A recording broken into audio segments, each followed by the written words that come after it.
तो आज की क्लास में हम सभी यहाँ पर डिस्कस करने वाले हैं यूजीसी नेट हिस्ट्री जून 2024 में जो अभी एग्ज़ाम हुआ था। आज की क्लास में हम लोग कम्प्लीटली ये क्वेश्चन पेपर को डिस्कस करने वाले विद पूरे आपके फुली एक्सप्लेनेशन के साथ। तो बिना वीडियो को स्किप करे वीडियो के एंड तक बने रहिएगा। जैसे कि आप सभी जानते हैं कि अभी यूजीसी नेट हिस्ट्री का एग्ज़ाम हुआ था, वो भी ऑफलाइन। वो एक अलग बात है कि ये एग्ज़ाम को कैंसिल कर दिया गया और दोबारा से आपके एग्ज़ाम होंगे, लेकिन इस क्वेश्चन पेपर से आपकी जो अभी अगस्त से सितंबर के बीच में दोबारा से जून 2024 के लिए एग्ज़ाम होने वाले, तो ये क्वेश्चन पेपर आपके बहुत काम की चीज़ है। क्योंकि आज की क्लास में मैं आपको इस क्वेश्चन पेपर के एनालाइज के साथ साथ इसके अलावा और क्या क्वेश्चन पूछे जाने के चांसेस हो गए, वो सब कुछ हम इस क्लास में करने वाले हैं। तो वीडियो के एंड तक बने रहिएगा बिना वीडियो को स्किप करें। चैनल पे फर्स्ट टाइम आए हो तो चैनल सब्सक्राइब कर लो, बेल आइकन प्रेस कर लो, ताकि हम इसी तरीके की वीडियोस की नोटिफिकेशन अपडेट आप सभी को मिलते रहे। तो चलिए स्टूडेंट अपनी आज की क्लास को स्टार्ट करते हैं। So hello everyone, welcome back to my channel, this side Siddhi. और आज जैसे कि आपने देखा कि हम लोग यूजीसी नेट हिस्ट्री के क्वेश्चन पेपर को डिस्कस करने वाले, तो चलिए स्टार्ट करते हैं। तो आप यहाँ देख सकते हो कि ये जो क्वेश्चन पेपर है पूरे तरीके से बाइलिंगुअल है। और यहाँ पर मैं अगर बात करूँ तो आपको पता है कि पेपर 2 यूजीसी नेट हिस्ट्री में जो आपको क्वेश्चन आते हैं, टोटल 100 क्वेश्चन हमें यहाँ पर देखने को मिलते हैं। पर क्वेश्चन करने के 2 मार्क्स यानी 2 मार्क्स आपको मिलते हैं। कोई भी नेगेटिव मार्किंग नहीं होती और हमें पूरी कोशिश करनी है कि हम ये सारे क्वेश्चन अटैम्प्ट करके आए, चाहे आपको आते हो चाहे नहीं। ठीक है, चलिए देखते हैं कि इस बार जून 2024 में ऑफलाइन जो उन्होंने फर्स्ट टाइम एग्ज़ाम कराया था उसमें किस तरीके के क्वेश्चन उन्होंने यहाँ पर पूछा था। तो यहाँ पर सबसे पहला क्वेश्चन आपके सामने है, what is the meaning of term श्रेणी। आपसे पूछा है शब्द श्रेणी का क्या अर्थ है। तो आपको पता है कि जैसे कि मैंने आपको ऑलरेडी यूजीसी नेट का आपको सिलेबस बताया था, तो उसमें कुछ टर्म्स कॉन्सेप्ट के बारे में पूछा जाता है। तो हमारी पूरी कोशिश होनी चाहिए कि हमें टर्म्स पे फोकस करना है। तो श्रेणी का मतलब आप में से ऐसा कोई भी नहीं होगा जिसको नहीं पता होगा। जल्दी से कमेंट करके बता दो कि 51 का राइट आंसर क्या होगा। आपके पास ऑप्शन दिए थे the shoal, Islamic priest, guild of traders या फिर आपके है सकट। जल्दी से कमेंट करके बताइए 51 का राइट आंसर आपके अकॉर्डिंगली क्या होगा। और एक चीज़ मैं आपको बता दूं, जितने भी मेरे चैनल पर फर्स्ट टाइम आए हो व्हाट्सअप ग्रुप को ज्वाइन कर लो। यूजीसी नेट के लिए मैंने एक सेपरेटली व्हाट्सअप ग्रुप बनाया है, अगर आपने उसको अभी तक ज्वाइन नहीं किया है तो ज्वाइन कर लो। लिंक डिस्क्रिप्शन और कमेंट बॉक्स में आपको देखने को मिल जाएगा। यहाँ पर अगर मैं श्रेणी की बात करूँ तो बिल्कुल इसका राइट आंसर है आपका ऑप्शन नंबर सी, यानी व्यापारियों का संगठन यानी गिल्ड ऑफ ट्रेडर।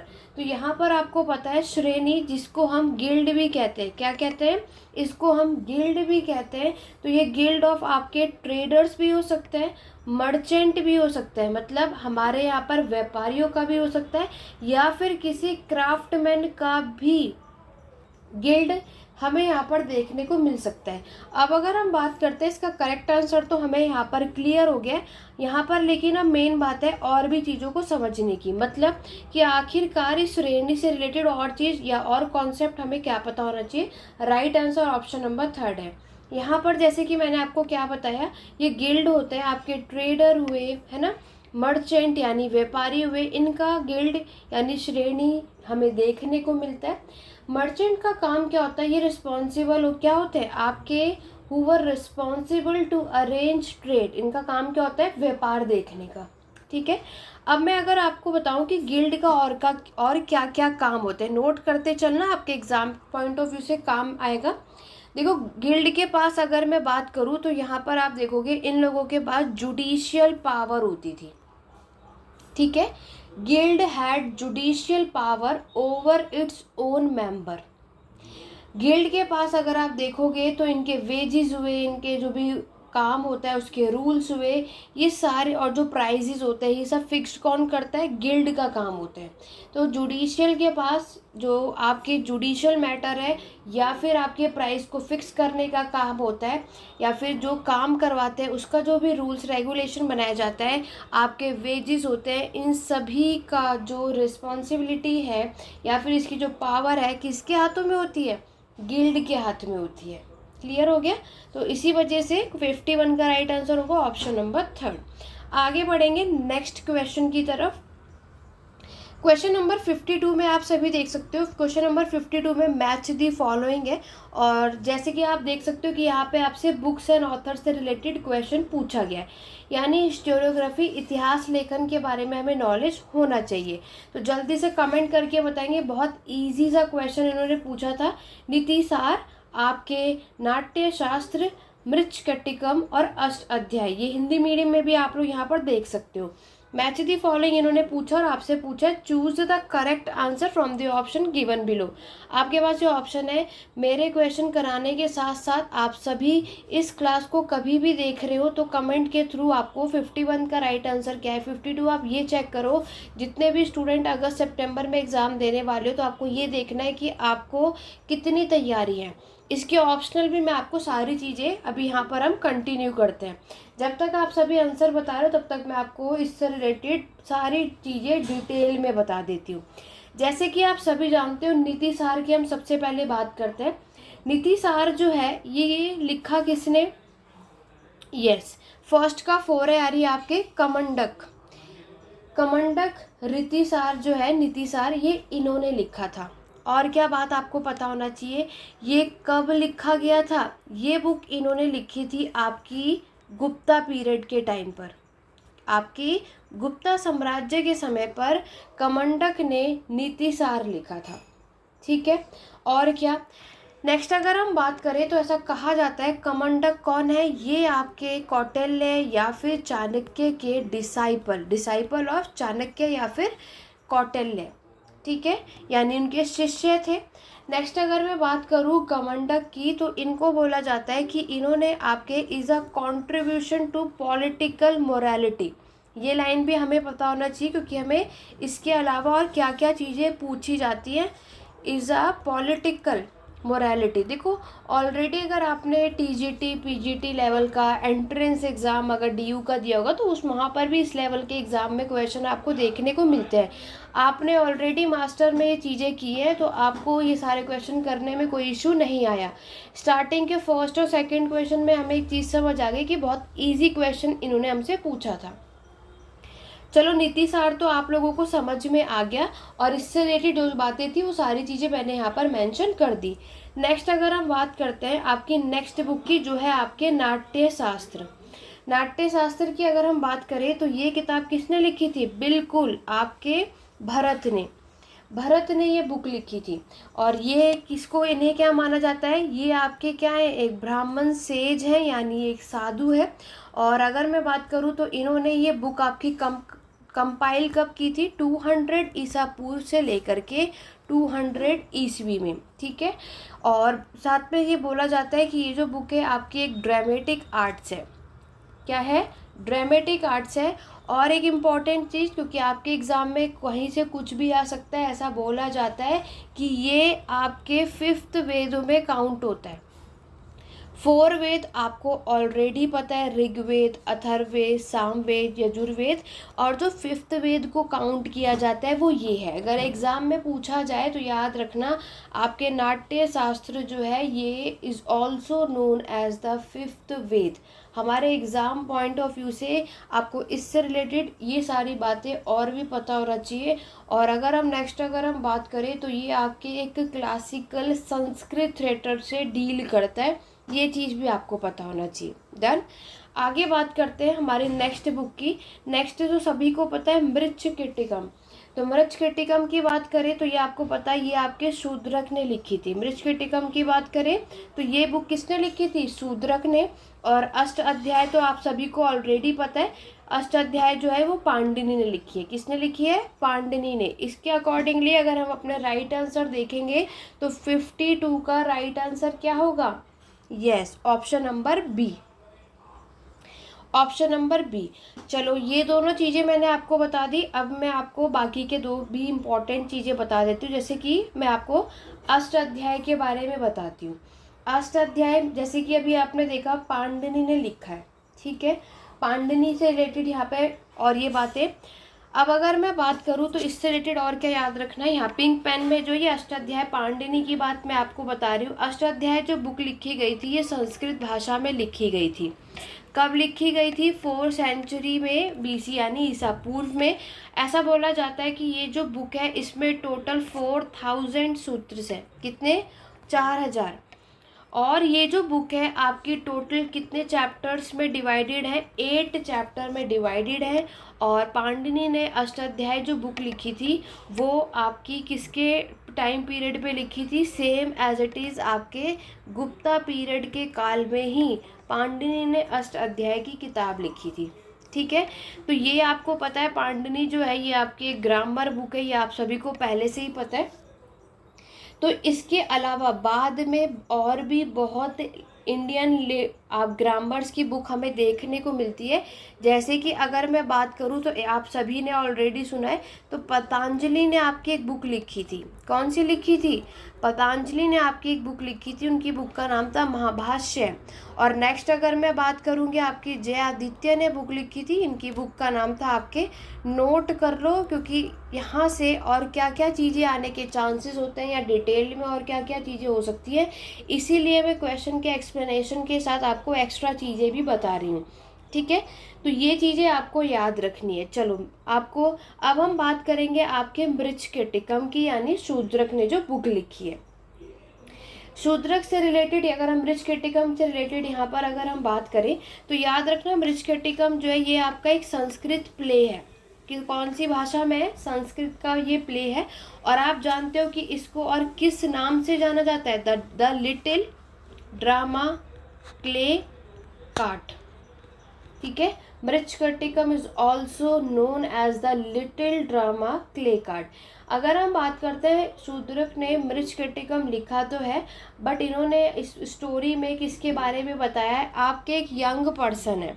क्या है? एक यंग पर्सन है। यहाँ पर नेम मेंशन कर लेते हैं, उन यहाँ पर मैं नोट कर रही हूँ। ठीक है, चारुदत्त। बहुत UGC नेट का एग्ज़ाम है, याद रखना ये क्वेश्चन आने के चांसेस हो सकते हैं, पूछे भी जाते हैं। तो इस स्टोरी में इन्होंने चारुदत्त के बारे में बताया जो पाटलिपुत्र से थे, और दूसरा जो इनकी लव स्टोरी आपकी देखने को मिलती है वसंत सेन। ये दोनों नाम याद रखना है जो आपको यहाँ से पूछा जाता है। अब अगर मैं बात करूँ तो आपको नेक्स्ट क्या पता होना चाहिए? शूद्रक की आज तो मृच्छकटिकम ऑप्शन में आपको दे रखा है, बट याद रखना कि शूद्रक ने और भी कुछ बुक्स लिखी हैं जो आपके एग्ज़ाम में पूछे जा सकती है। इनके अगर मैं अदर वर्क की बात करूँ तो ये दोनों के दोनों ही नोट, जो ये बुक है सभी के सभी नोट कर लो, क्योंकि यहाँ पर आपके एग्ज़ाम में यहाँ से भी क्वेश्चन पूछे जाते हैं। ठीक है, यहाँ तक दोनों क्वेश्चन अगर चीज़ें क्लियर है जल्दी से कमेंट करके बताओ कि येस, और यहाँ दोनों क्वेश्चन का राइट आंसर। वैसे तो आशा करती हूँ कि ये दोनों क्वेश्चन का आंसर आप सभी का करेक्ट होगा, किसी का भी गलत नहीं होना चाहिए। और अगर हुआ है तो ज़रूर अभी भी एग्ज़ाम में टाइम है, अच्छे खासे तरीके से पढ़ कर जाइए। तो फर्स्ट और सेकेंड क्वेश्चन का आंसर हमने देख लिया है, आगे बढ़ते हैं। ठीक है, क्वेश्चन नंबर 53 की तरफ बढ़ेंगे। क्वेश्चन नंबर 53 में आपसे पूछा गया है what is the first capital of king Bimbisara. आपको बताना है बिम्बिसार जो राजा था उसकी पहली राजधानी का नाम बताओ। पाटलिपुत्र, गिरिवराज, अवंती या तक्षशिला। कई बार आया, आप जैसे कि जानते हो कि यहाँ पर आपके एंट्रेंस एग्ज़ाम आप में से बहुत लोगों ने दिया होगा जो CUET के लेवल पर देते हैं, उसमें भी हमें ये क्वेश्चन मिला था और मैंने कई बार ये क्वेश्चन प्रैक्टिस करवाई थी, राइट। तो अगर हम बिम्बिसार की पहली राजधानी की बात करते हैं, बिल्कुल वो क्या है आपकी? गिरिवराज, यानी 53 का राइट आंसर भी ऑप्शन नंबर B है। अगर हम बात करते हैं कि इनकी जो बिम्बिसार का जो टाइम पीरियड है 543 ईसा पूर्व का है। इन्होंने आपके ही इस्टेब्लिश हरियन डायनेस्टी। बाद में पहली तो इनकी ये थी, बाद में इनकी कैपिटल क्या बना दी? पाटलिपुत्र। ठीक है, तो राइट आंसर 53 का हमें क्या देखने को मिलता है? Option number B। अब बढ़ते हैं अपने नेक्स्ट क्वेश्चन की तरफ। क्वेश्चन नंबर 54 बहुत ही अच्छा क्वेश्चन है, जल्दी से जल्दी सभी को रीड आउट करना है ताकि आप लोगों की स्पीड भी बढ़े। 2 घंटे का समय मिलता है 100 क्वेश्चन करने के लिए। आपसे पूछा था VD सावरकर के बारे में। ठीक है, VD Savarkar was connected with which of the following. आपको बताना है कि VD सावरकर जो है इनमें से किससे इनका रिलेशन है, संबंध था। पहला है आपका मित्र मेला, नेक्स्ट है Indian war of independence 1857, next है इंडियन हाउस, नेक्स्ट आपका है फर्ग्यूसन कॉलेज, और लास्ट है आपका मद्रास नेटिव एसोसिएशन। ठीक है, तो यहाँ पर वीडी सावरकर के बारे में बताना है। देखो यहाँ पर कभी भी किसी भी एग्ज़ाम की प्रिपरेशन करते हैं तो हमें पता है कि कभी भी हम किसी भी एग्ज़ाम को स्टार्टिंग करते हैं तो मैंने आपको पहले भी बताया कि हमें सिलेबस चेकआउट करना है और दूसरा प्रीवियस ईयर क्वेश्चन पेपर, इन दोनों को एनालाइज करने के बाद ही हमें किसी भी एग्ज़ाम की तैयारी शुरू करनी चाहिए। यूजीसी नेट हिस्ट्री का सिलेबस मैंने आपको बता दिया, कट ऑफ बता दी, बुक्स भी बता दी। प्रीवियस ईयर में सबसे पहले जो भी रिसेंटली का क्वेश्चन पेपर है इसलिए डिस्कस कर रही हूँ ताकि जितने भी स्टूडेंट का अगस्त और सितंबर में एग्ज़ाम हो वो इसको डिटेल में कर जा सके, और अदरवाइज जो आगे दिसंबर में जो एग्ज़ाम होता है उनकी एग्ज़ाम की प्रिपरेशन भी कर रहे हो तो आपको एक आइडिया होना चाहिए कि किस लेवल तक आपको पढ़ना है। ठीक है, चलिए इतनी देर में मैक्सिमम स्टूडेंट ने रिस्पांस कर दिया होगा। जितने भी ऐसा मत करना कि आप सिर्फ आए वीडियो देख के चले गए, इससे नुकसान आपका ही है। यहाँ पर मैं भी आपको चीज़ें बताती रहूँगी, आपको भी करना है। गलती तो होगा, इससे ज़्यादा क्या, जो गलती यहाँ होगी फिर वो एग्ज़ाम में नहीं होगी, तो ये तभी होगा अगर आप लोगों ने रिस्पॉन्स किया तो। चलो अब यहाँ पर समझते हैं एक एक करके। देखो सबसे पहले मैं आपकी बात करती हूँ मित्र मेला की। मित्र मेला जो है ये फाउंड किया था वीडी सावरकर ने, बात तो बिल्कुल सही है। ये आपका एक रेवोल्यूशनरी ऑर्गेनाइजेशन है, इसको फाउंड किया था वीडी सावरकर ने 1899 में। कहाँ पर किया था? नासिक में, ये भी नोट कर लो। देखो आज इस तरीके से क्वेश्चन आए, कल घुमा करके यही पूछ ले वीडी सावरकर ने मित्र मेला को कब ऑर्गेनाइज किया था, कहाँ किया था। ओके, इसलिए मैं आपको डिटेल में करा रही हूँ। नेक्स्ट है आपका the Indian war of independence 1857। ये सभी को पता है कि ये बुक वीडी सावरकर ने लिखी थी 1857 में, इसमें तो किसी को कोई डाउट है नहीं। ऑप्शन में हम बहुत फंस जाते हैं। देखो यहाँ पर बी और सी तो सबको पता होता है, तो ए राइट आंसर है बी। तो जहाँ पर ए और बी है, चारों ही ऑप्शन में ए और बी नज़र आ रहा है, तो और भी चेकआउट करना होगा। नेक्स्ट मैं बात करूँ इंडियन हाउस। इंडियन हाउस की अगर मैं बात करूं तो यहाँ पर वीडी सावरकर को यहाँ पर अरेस्ट कर लिया गया था जब वो लंदन में थे। कब अरेस्ट किया गया था? मार्च में 1910 में, और तब उन्हें दिल्ली भेज दिया गया था। ठीक है, तो ये तीनों तो हमें समझ में आ गया वीडी सावरकर से कनेक्टेड है। ए बी सी वो भी चारों ऑप्शन में, आगे भी चेक करेंगे।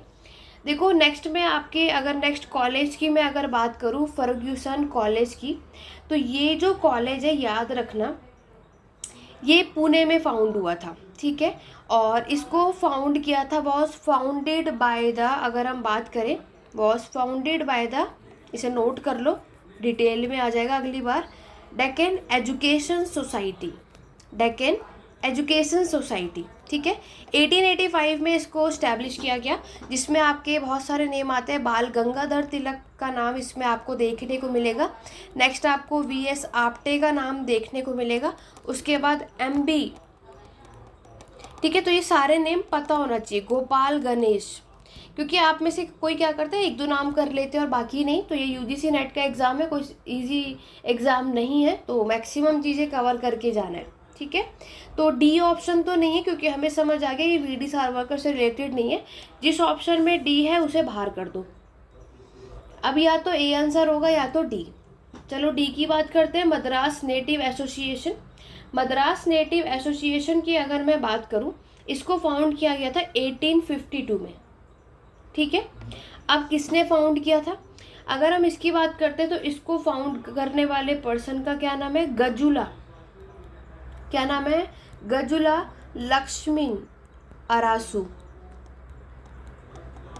इन्होंने फाउंड किया था 1852 में। इट मीन्स इसका आंसर ऑप्शन नंबर ए होगा, यानी ए बी और सी जो है वीडी सावरकर से कनेक्टेड है। बाकी के याद कर लो, क्या पता इस बार जो क्वेश्चन है घुमा करके मद्रास नेटिव एसोसिएशन से और इससे रिलेटेड पूछे जा सके।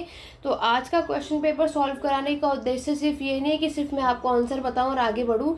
मेरा उद्देश्य है कि यहाँ पर आप जो अगस्त और सितंबर में जो एग्ज़ाम होगा इससे रिलेटेड, और अगर इन्होंने कुछ क्वेश्चन पूछा तो हमें और क्या क्या पढ़ लेना चाहिए। ठीक है, तो मद्रास नेटिव एसोसिएशन का उद्देश्य भी बता देती हूँ। इसका मेन उद्देश्य क्या है? Was main objective was to call for reform, सुधार चाहते हैं ये। क्या चाहते हैं? सुधार। किसमें? आपके ब्रिटिश के प्रशासन में, एडमिनिस्ट्रेशन में। क्लियर हो गया? तो यहाँ पर 54 का राइट आंसर क्या? ऑप्शन नंबर ए। तो जितने भी स्टूडेंट ने ऑप्शन ए बताया बिल्कुल सही, और इससे रिलेटेड जितने भी फैक्ट थे वो सारी चीज़ें मैंने आपको क्लियर कर दी। लेकिन अब इसके अलावा और भी क्वेश्चन आने के चांसेस हैं। यहाँ पर इन्होंने आपसे मद्रास नेटिव एसोसिएशन पूछ लिया है, ठीक है। देखो, ये आपसे ईस्ट, आपने सुना होगा ईस्ट इंडिया एसोसिएशन, ये भी एग्ज़ाम में आ सकता है, तो ये इसके बारे में भी बता देती हूँ। और दूसरा आपसे बंगाल इंडियन एसोसिएशन, ये तीनों एसोसिएशन पता होना चाहिए विद टाइम पीरियड। और देखो, ये इसका टाइम पीरियड है 1866, इसका टाइम पीरियड है 1851, ठीक है। मद्रास का तो मैंने आपको बता ही दिया 1852 है। ईस्ट इंडिया एसोसिएशन की अगर मैं बात करूं तो इसके फाउंडर कौन है? बिल्कुल दादा भाई नौरोजी, बहुत सारे स्टूडेंट को पता होगा, और जिन्हें हम grand old man of India के नाम से भी जानते हैं। दादा भाई नौरोजी ने ईस्ट इंडिया एसोसिएशन को इस्टेब्लिश किया था लंदन में। कहाँ किया था? लंदन में 1866 में। साथ ही साथ लंदन इंडियन सोसाइटी को इस्टेब्लिश किया था इन्होंने 1865 में। क्या किया था? लंदन इंडियन सोसाइटी को इस्टेब्लिश किया था। और दूसरा बंगाल इंडियन एसोसिएशन पूछा जाए तो 1851 आपको याद रखना है। ये कुछ एक्स्ट्रा चीज़ें मैंने आपको बता दी कि इस क्वेश्चन में और क्या क्या चीज़ें आने के चांसेस हो सकते हैं, या किस किस की चीज़ें के बारे में आपको नॉलेज होनी चाहिए। आगे बढ़ेंगे। आगे बढ़ने से पहले जल्दी से चैनल पे फर्स्ट टाइम आए हो फॉलो कर लो, सब्सक्राइब कर लो, बेल आइकन प्रेस कर लो, क्योंकि देखो आज की क्लास में तो कम्प्लीटली सारे क्वेश्चन पेपर सॉल्व नहीं होंगे। पार्ट 2 में भी आपको देखने को मिलेगा, पार्ट 2 भी इसी तरीके से करवाया जाएगा। तो चैनल को फॉलो कर लो और लाइक शेयर कर दो। अगर आप सभी का रिस्पॉन्स बहुत अच्छे तरीके से रहा तो यूजीसी नेट हिस्ट्री की क्लासेज आपको मेरे चैनल पर इसी तरीके से देखने को मिलती रहेगी। अभी तो ये वीडियो मैंने जैसे कि आपको बताया यूट्यूब पर अपलोड कर दी है, अदरवाइज़ ये क्लास जो है आपकी फेसबुक पर होती है। आप में से कई ऐसे स्टूडेंट हैं जो ऐसा कह रहे हैं कि मैम बहुत से स्टूडेंट फेसबुक पे नहीं है, यूट्यूब पर है, तो आप यूट्यूब पर वीडियो अपलोड करो। तो उसके अगर आप चाहते हैं कि चैनल पर यूट्यूब पर भी यूजीसी नेट हिस्ट्री की क्लासेज आए तो इसके लिए आपको वीडियो को ज़्यादा से ज़्यादा लाइक शेयर करना होगा। अगर आप सभी का रिस्पॉन्स अच्छा रहा तो ही वीडियो यूट्यूब पर अपलोड होंगी, अदरवाइज़ वीडियोज़ फेसबुक पर ही आपको देखने को मिलेगी। फेसबुक का लिंक भी डिस्क्रिप्शन और कमेंट बॉक्स में है। जिसने अभी तक फेसबुक को ज्वाइन नहीं करा है सभी कर लो, क्योंकि बाकी की वीडियो वहाँ पर अपलोडेड है, बट ये क्वेश्चन पेपर है और इसका एनालाइज कराना ज़्यादा ज़रूरी था, इसलिए मैंने ये यूट्यूब पर भी अपलोड कर दिया है। और बाकी के वीडियोस के लिए फेसबुक को ज्वाइन कर लो और इंस्टाग्राम को ज्वाइन कर लो, लिंक डिस्क्रिप्शन बॉक्स और कमेंट बॉक्स में मिल जाएगा, ठीक है। कोई भी डाउट या क्वेरी आप मुझसे कमेंट के थ्रू पूछ सकते हैं। बढ़ते हैं अपने आगे नेक्स्ट क्वेश्चन की तरफ। देखो, वीडियो थोड़ी लंबी हो सकती है बट बहुत काम की वीडियो होगी, एक्सप्लेनेशन में पूरे प्रॉपर तरीके से। नेक्स्ट क्वेश्चन है, which out of the following are the chapters in the book title what is history by E.H. Carr. ये आपको भी पता है, व्हाट इज हिस्ट्री जो ये है आपकी जो बुक है ये E.H. कार ने लिखी है। और यहाँ पर इनके अध्याय पूछे हैं, इनकी इस बुक में कौन कौन से चैप्टर है ये पूछा गया है। The historian and his facts, society and the people, history literature and morality, causation in history, the widening horizon. आप लोग भी सोच रहे हैं ना, तो मैंने आपको क्या बताया, यूजीसी नेट लेवल का एग्ज़ाम देख लो कितने लेवल का होता है, इसके अकॉर्डिंगली आपको पढ़ना है। आज इन्होंने इस बुक के चैप्टर्स आपसे पूछ लिए, तो अगर ये आपको पता होगा तो ही आप कर पाएंगे। चलिए जल्दी से कमेंट करके इसका आंसर बताएंगे सभी के सभी। आपके ऑप्शन है ADE, ABCD, या फिर ABC और E, या फिर BCD और E। तो जैसे कि आप लोग देख सकते हो आपके इस व्हाट इज़ हिस्ट्री के जो बुक है इसके अंदर जो हमें यूनिट देखने को मिलते हैं, बात करते हैं। जैसे कि हमारा जो फर्स्ट है the historian and hit facts, बिल्कुल इस बुक में हमें ये चैप्टर देखने को मिलता है। इसका मतलब ऑप्शन ए करेक्ट है, और ऑप्शन ए हमें सारे ऑप्शन में देखने को मिल रहा है, सिर्फ ऑप्शन 4 में नहीं मिल रहा है। इसका मतलब ये ऑप्शन बाहर हो गया। चलो अब तीनों में से डिसाइड करना है। ऑप्शन बी देखो, आपके ऑप्शन बी दे रखा है सोसाइटी एंड द पीपल। अगर मैं आपके EH कार की जो व्हाट इज हिस्ट्री बुक है, यहाँ पर अगर आप देखोगे तो यहाँ पर सोसाइटी एंड पीपल, यहाँ पर इन बुक का नाम द पीपल की जगह सोसाइटी एंड इंडिया है। तो इस अकॉर्डिंगली ऑप्शन बी तो हमारा गलत हो जाता है। तो जिस ऑप्शन में आपका बी है उसे बाहर कर दो, यानी ये ऑप्शन भी बाहर हो गया और ये भी बाहर हो गया। इट मीन्स इस क्वेश्चन का राइट आंसर ऑप्शन नंबर ए होगा। देखो ऑप्शन सी क्यों गलत है, हिस्ट्री लिटरेचर एंड मोरालिटी, जैसे आप में से कई स्टूडेंट को पता तो है, लेकिन गलती यहाँ पर क्या हुई है कि हिस्ट्री लिटरेचर और मोरालिटी चैप्टर का नाम नहीं था, हिस्ट्री साइंस था। क्या था? History science and morality. Option number जो डी है क्वेश्चन इन हिस्ट्री, ये बिल्कुल करेक्ट है। द वाइडनिंग हॉरिजन, ये भी करेक्ट है। और एक और चैप्टर आपको इनकी बुक में देखने को मिलेगा, history as progress. By chance future में कभी आ जाए तो याद रखना, हिस्ट्री एज प्रोग्रेस। तो ये दोनों ऑप्शन क्यों गलत हो गए? ठीक है, तो इस क्वेश्चन का राइट आंसर क्या होगा? ऑप्शन नंबर ए, डी और ई गलत सही है। और बी और सी क्यों गलत है? क्योंकि यहाँ पर लिटरेचर दे दिया इन्होंने जो कि साइंस था, और सोसाइटी एंड द पीपल की जगह सोसाइटी एंड इंडिया हमारे इस यूनिट का नाम था। दैट्स वाई 55 का राइट आंसर ऑप्शन नंबर ए होगा। कमेंट करके बताना कि इस क्वेश्चन का राइट आंसर किसने बताया और कितने स्टूडेंट का यहाँ पर गलत हुआ है। ठीक है, आगे बढ़ेंगे क्वेश्चन नंबर 56 की तरफ। क्वेश्चन नंबर 56 बहुत इजी है, हॉट मैकेंजी के बारे में। वो associated with which of the following, Holt Mackenzie इनमें से किससे संबंधित है? पुलिस रिफॉर्म यानी पुलिस सुधार, आर्मी रिफॉर्म सैन्य सुधार, लैंड रेवेन्यू सेटलमेंट भूमि राजस्व बंदोबस्त, या फिर पब्लिक वर्क।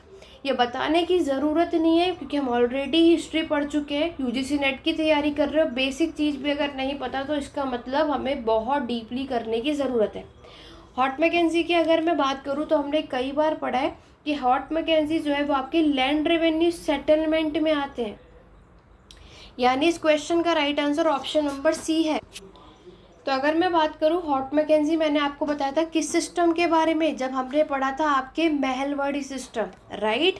महलवाड़ी सिस्टम में हमने पढ़ा था, ये लेकर के आए थे 1822 में हॉट मैकेंजी ये सिस्टम को लेकर के आए थे, जो कि आपके north west province Bengal presidency तक हमें ये देखने को मिलता है।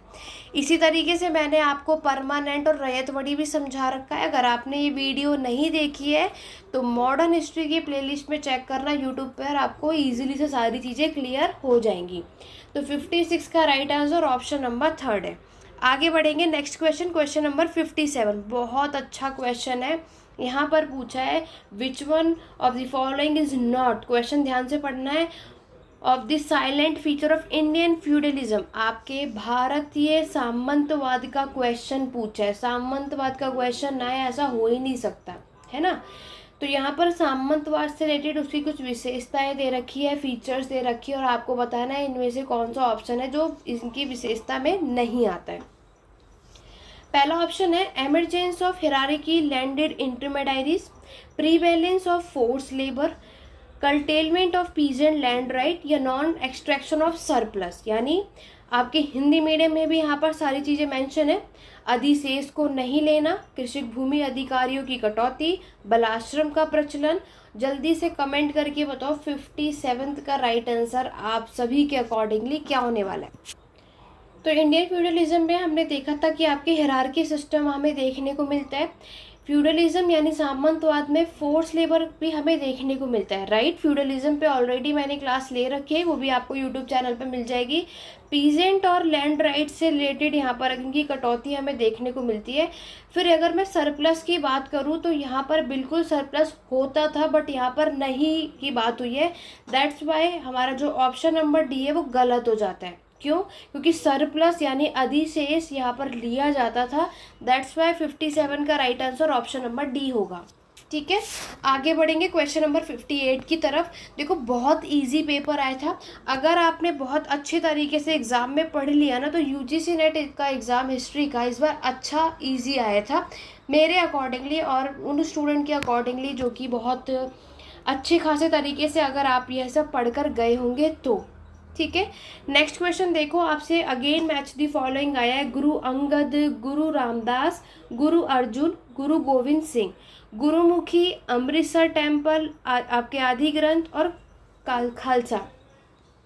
किसने किस चीज़ की शुरुआत की थी, कौन क्या लेकर आया था, आपकी सिख वाला जो टॉपिक है हिस्ट्री में वहाँ से ये चीज़ पूछी गई है। अगर आपको सबके बारे में भी नहीं पता तो कुछ कुछ तो हमें पता ही होते हैं, तो उसके अकॉर्डिंगली भी आप लोग इस ऑप्शन के थ्रू भी अपने आंसर को यहाँ पर ढूंढ सकते हैं। जल्दी से कमेंट करके बताओ 58 का आंसर आपके अकॉर्डिंगली क्या होने वाला है। देखो, अगर मैं आपको यहाँ पर आदि ग्रंथ के बारे में बताऊँ, कई बार सबने पढ़ा है। पहले तो ये देखो कि आदि ग्रंथ का मतलब क्या होता है। आदि ग्रंथ का मतलब होता है द फर्स्ट बुक। इसका मीनिंग क्या है, द फर्स्ट बुक, ये भी पता होना चाहिए। इस बुक की अगर मैं बात करूँ तो ये बुक कंपाइल की गई थी बाय द 5th ग्रुप, 5वें ग्रुप से। और किसने किया था, ये बुक को कंपाइल किया था आपके गुरु अर्जन देव ने। किसने, गुरु अर्जुन देव ने, यानी कि सी का सी राइट आंसर है। ठीक है। और यहाँ पर अगर हम बात करेंगे, जिसे हम श्री गुरु ग्रंथ साहिब के नाम से भी आप लोग जानते हो, तो यहाँ पर आदि ग्रंथ के जो यहाँ पर मीनिंग है, बुक मैंने आपको बताया था फर्स्ट बुक, और ये बुक कंपाइल हुई थी कब, यहाँ पर इससे रिलेटेड ये सारी चीज़ें याद रखनी है। आगे अगर हम बात करेंगे, देखो यहाँ पर अगर मैं आपकी बात करती हूँ गुरुमुखी की, गुरुमुखी के बारे में अगर हम यहाँ पर बात करते हैं तो ये आपकी एक स्क्रिप्ट है। इसको क्रिएट किया गया था 2nd सेंचुरी में। किसने किया था, जो यहाँ के दूसरे सिख गुरु है ना, ये 5th के नंबर पे गुरु थे, तो दूसरे नंबर पे थे आपके गुरु अंगद, यानी इसका भी फर्स्ट का फर्स्ट ही होगा। और ये आपके 2nd गुरु बने थे गुरु नानक के बाद। और ये आपकी स्क्रिप्ट है किसकी, सिख की रिलीजियस बुक की आपको देखने को मिलता है। तो गुरु ग्रंथ साहिब और आपके आदि ग्रंथ ने ये लिखा था। क्लियर हो गया, वेरी इंपॉर्टेंट है।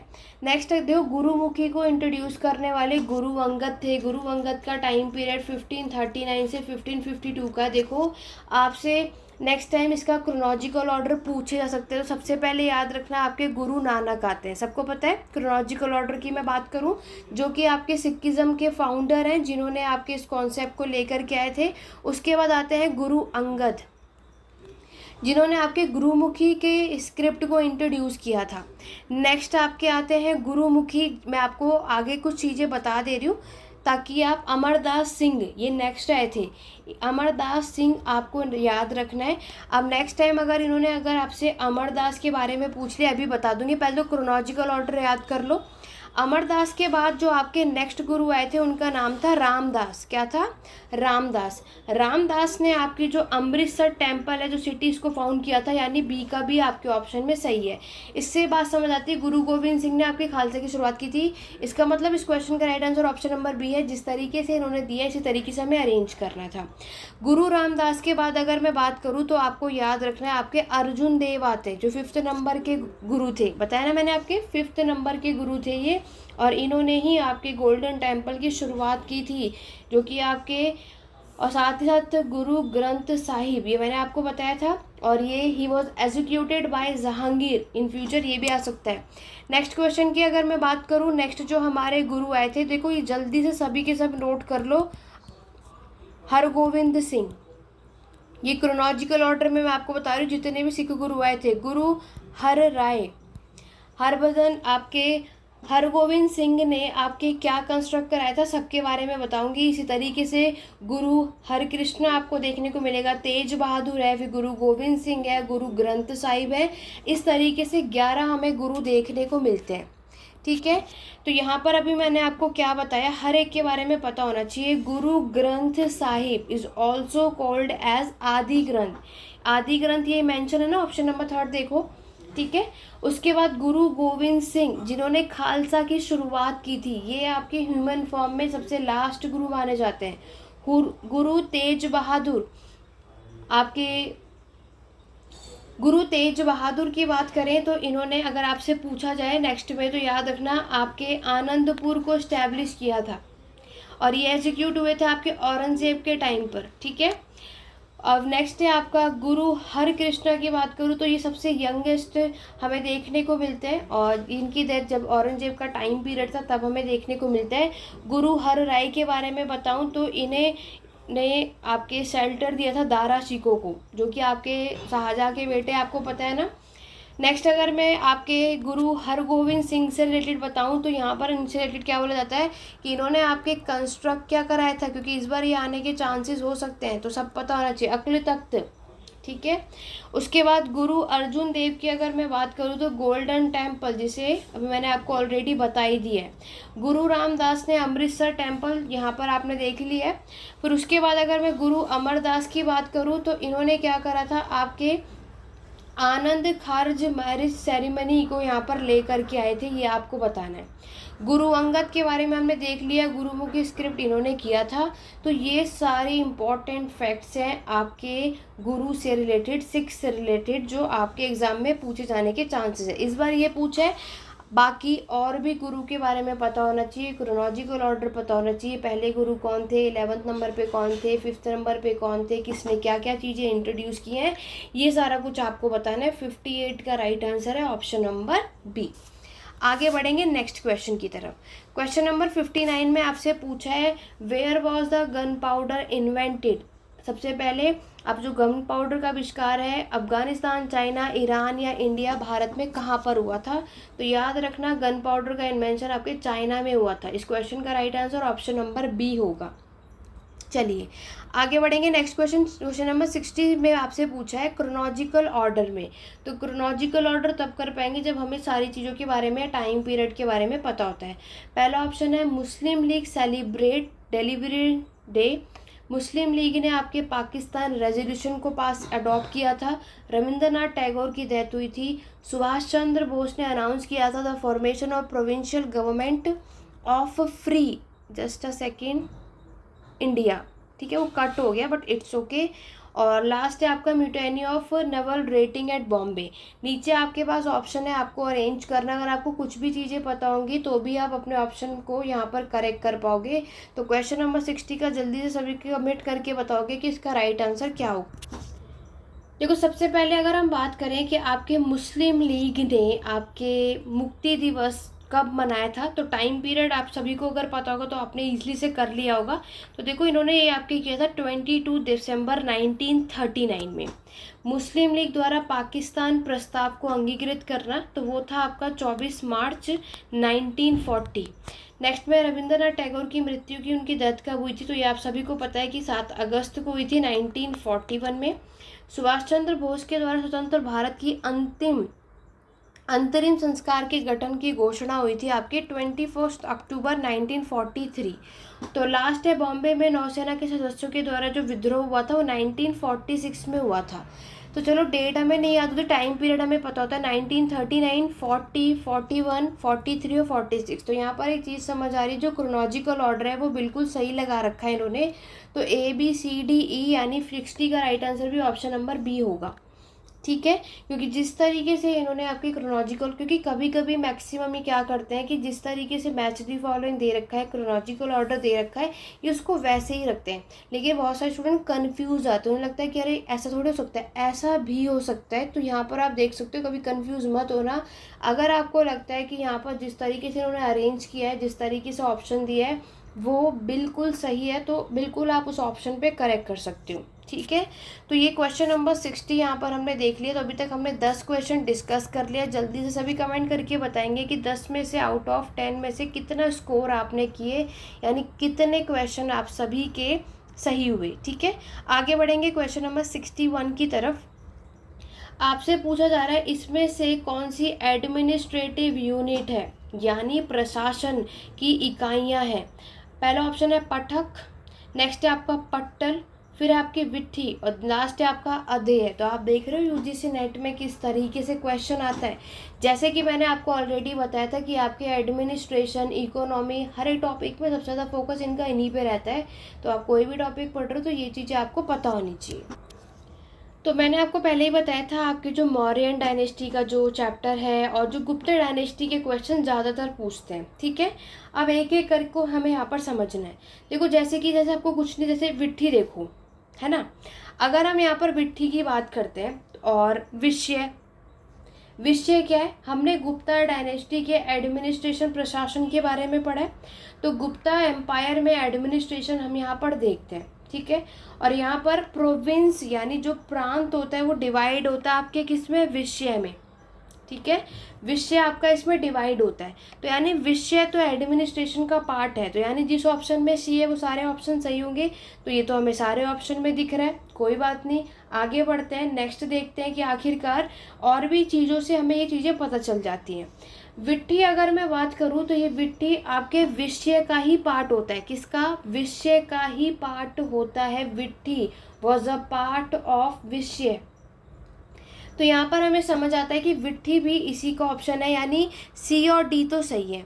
यानी सी और डी कहाँ कहाँ पर है? इसमें भी सी और डी दिख रहा है, इसमें भी सी और डी है, इसमें भी सी और डी है, इसमें नहीं, यानी ये ऑप्शन तो बाहर हो गया।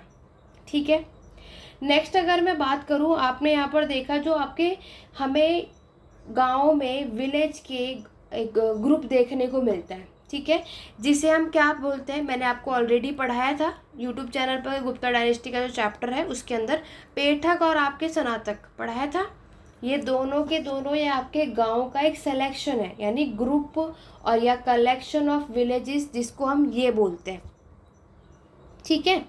आगे अगर हम बात करते हैं तो देखो, अगर मैं आपके अध्यय की बात करूं तो याद रखना कि ये अध्यय जो है ये आपका कोई भी एडमिनिस्ट्रेटिव यूनिट तो नहीं आता। ठीक है। अध्यय एक मतलब है, ये आपके कह सकते हो कि ये आपका एक गॉड ज्वेल से, मतलब हिंदुज़म, इसका मतलब होता है समथिंग लाइक हिंदुज़म होता है। ठीक है। संस्कृत, जैनिज़्म, प्राकृत, बुद्धिज़्म, पाली, हमारे एंशंट इंडिया में हमें ये चीज़ देखने को मिलती है। ठीक है। तो इसका मतलब अगर मैं आपको बताऊं तो इसका मतलब हम लिख सकते हैं ज्वेल्स, या फिर और आपका कोई भी precious charm of the God, in short अगर हम ये बोले तो। ठीक है। और अध्यय का मतलब संस्कृत में भी हमको मिलता है, आपके ऑप्शन में इन फ्यूचर कभी पूछ ले तो मरीसिलियस आपको देखने को मिल जाएगा। तो ये चीज़ आपको याद रखनी है। ठीक है। ऑप्शन ई तो नहीं है, तो इट मीन्स हमारा ऑप्शन ई भी बाहर हो जाता है, फोर्थ भी बिल्कुल बाहर है। तो यहाँ पर अब तो राइट आंसर या तो बी होगा या तो सी होगा। तो ये तो मैंने आपको बता दिया, ये आपका एक विलेज का पार्ट है। ठीक है। तो यानी अब बी सी डी, देखो बी सी डी तो सही है, इसमें तो हमें कोई डाउट है नहीं। अब बात करते हैं ए सही है या नहीं ये, क्योंकि अब जल्दी से बताओ, क्योंकि ए मैंने आपको बता दिया ये आपके विलेज का ही पार्ट है। तो ये मैंने आपको बताया विलेज है ना। पाथक की अगर हम बात करें, विलेज की लैंड है, तो इसके अकॉर्डिंगली अगर हम देखें तो राइट आंसर क्या होगा? बिल्कुल यस, आपका बी, सी और डी। तो फिर 61 का राइट आंसर होगा ऑप्शन नंबर सी। ठीक है। नेक्स्ट हम बात करेंगे आपका क्वेश्चन नंबर 62।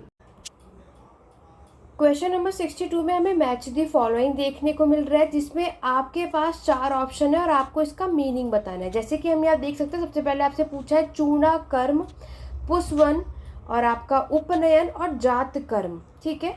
आपको यहाँ पर मैच करना और बताना है कि यहाँ पर कौन सी चीज़ कब होती थी, इसमें कौन सी जो कह सकते हैं आपका जो फंक्शन है वो कौन कौन से टाइम पर उसको किस नाम से जाना जाता है।